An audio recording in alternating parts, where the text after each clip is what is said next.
Hey everybody, welcome back. Hope you're finding this video well. My hope is that you started on Canvas this morning and were sent back here to Google Classroom. I've sensed that that has been something that students have appreciated, going back to a program and a template in Classroom that is familiar, that's comfortable, that you're used to, and you've been using the last couple of years, maybe even with ELA and some other subjects. So that's the goal here. The next 3 days, especially, is to begin on Canvas, which will take you in one of those parts of the module. The link will take you right back here where you are right now to Classroom. So I want to keep that consistent. I know that sometimes it can be challenging navigating through all the different emails you're getting from teachers, all the different assignments you're expected to complete online, especially using a new template like Canvas. I'm here to help.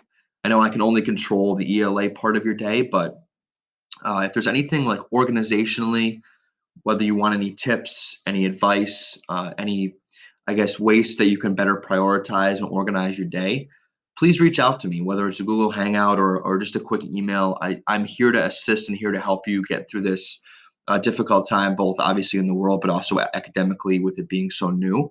And so please let me know if I can be of service in that way.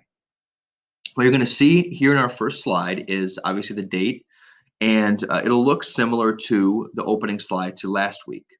But some of the things that we're going to do each day starting today is going to be slightly different. You can see that today's ELA work will take you probably between 50 to 55 minutes or so if you're doing it thoroughly.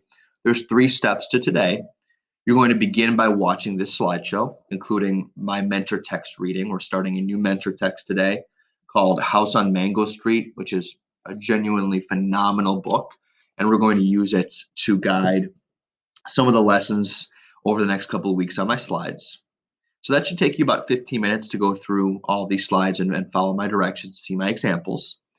And then you're going to take 20 minutes and read your first assigned pages in your new LDG book on Sora. I will explain more about that on the next slide and moving forward. And then the last 20 minutes will be completing your first reader response to your LDG book. And I'll tell you exactly what I'd like you to focus on for that coming up on the slideshow as well. So no creative writing opening today and most likely this week, as we instead devote our time to these 3 elements: the slideshow, reading your LDG, and responding to that LDG. We will begin discussions later on in the week, most likely Thursday. So for the first 3 days or so, as you're just kind of getting into your book, we're going to focus on what you're taking away from it. And then later on in the week, bring that to some of our discussions. Today's teaching point is that readers recognize motifs, a word that you all are familiar with from ELA, motifs in a text by finding meaningful thematic ideas.